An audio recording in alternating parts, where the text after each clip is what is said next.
Olá, sou Diego Nunes, professor de História do Direito na Universidade Federal de Santa Catarina, Brasil. Este vídeo faz parte da série História do Direito Penal em Vídeo, com o objetivo de reunir especialistas do tema para apresentarem breves sínteses a partir de suas pesquisas. Aproveitem!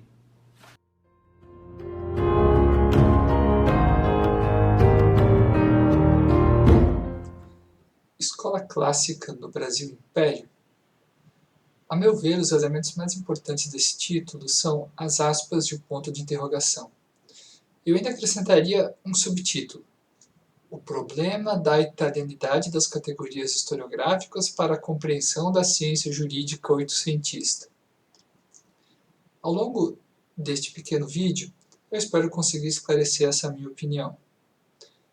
A etiqueta escola clássica ela nasce na Itália do final do século XIX, mas não em textos de autores que se consideravam parte dela, mas dos seus contendores. Escola clássica era uma expressão empregada pelos adeptos da dita escola positiva para se referir a uma corrente de pensamento que se caracterizaria, em rapidíssima síntese, por um raciocínio jurídico pouco afeito à empiria, que pressupunha um sujeito de direito geral e abstrato, e cuja missão histórica, já esgotada, teria sido afirmar os direitos do indivíduo contra um suposto e estereotipado autoritarismo da justiça criminal medieval e de antigo regime. Mas ainda havia algo mais.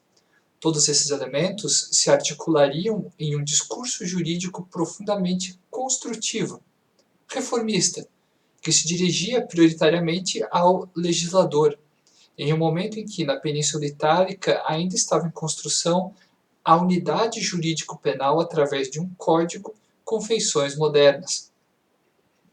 O primeiro Código Penal unitário italiano data de 1889. O exemplo por excelência da literatura jurídico-penal clássica italiana seria o grande tratado de Francesco Carrara, em vários volumosos tomos, o Programa do Curso de Direito Criminal. Em vários aspectos, o caso brasileiro é diferente do italiano. Ao contrário da Itália, no Brasil já existia um Código Penal unitário de grande prestígio desde 1830. Não por acaso, uma parte significativa da literatura jurídico-penal brasileira do período imperial é feita de comentários ao Código Criminal de 1830. O primeiro tratado de direito penal em português brasileiro data de 1899 e é, na verdade, a tradução do Tratado de Direito Penal alemão de Franz von Liszt. Os diálogos da literatura jurídico-penal brasileira até o momento da onda criminológica no final do século XIX, ao que parece, miravam prioritariamente outros lugares que não a Itália, em especial a França. Muitos dos livros utilizados nas disciplinas de direito penal das duas faculdades imperiais, de São Paulo e de Recife, eram lidos em francês, pois o conhecimento dessa que era a língua diplomática da época costumava ser cobrado nos exames para ingressar nas faculdades de direito. É claro que nessa literatura é possível encontrar vários dos aspectos de conteúdo indicados pelos positivistas como característicos da escola dita clássica. Todavia, eles não formam um todo suficientemente homogêneo. Tanto é que os sujeitos da época não se percebiam como parte de uma corrente específica do pensamento jurídico penal. E a divisão entre uma escola centrada nas liberdades dos indivíduos, clássica, e outra na manutenção da ordem contra a criminalidade, positiva, cinde artificialmente uma tensão inerente ao direito penal da modernidade. Os polos ordem e liberdade constituem um pêndulo, e isso vale tanto para a Itália quanto para o Brasil, que encontramos em todos esses discursos, ora oscilando mais para um lado, ora mais para o outro. O historiador do direito Marius Bricoli, exatamente para escapar dos artificialismos do binômio escola clássica versus escola positiva, cunhou a categoria historiográfica penalística civil, para se referir à penalística italiana oitocentista centrada no empenho cívico pela civilização do direito penal.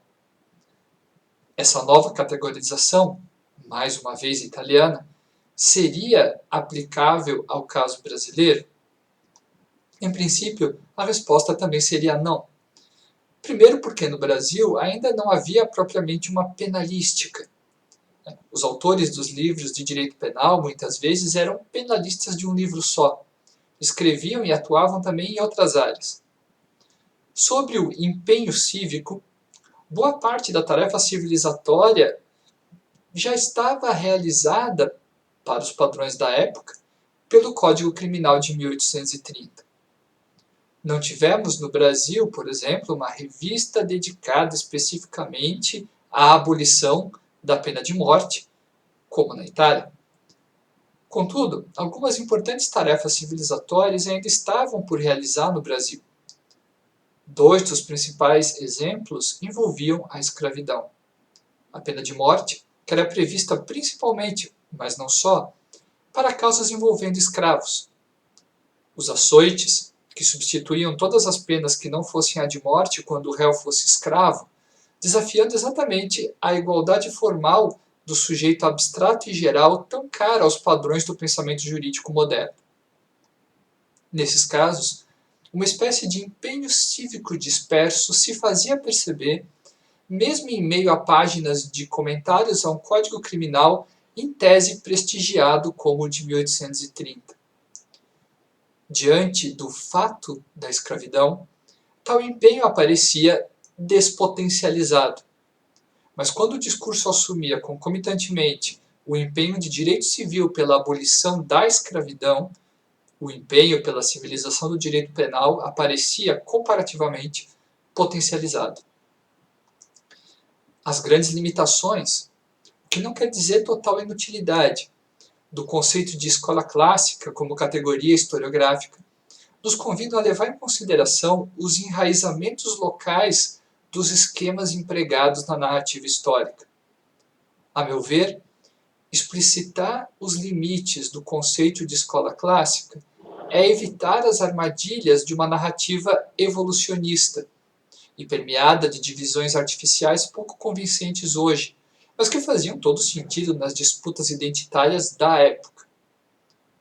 Por outro lado, despindo-se da pretensão de encaixar a realidade brasileira em um recipiente conceitual estrangeiro, colocar em fricção com o contexto brasileiro outra categoria italiana, penalística civil, pode nos servir para elaborar uma narrativa capaz de articular o local e o global.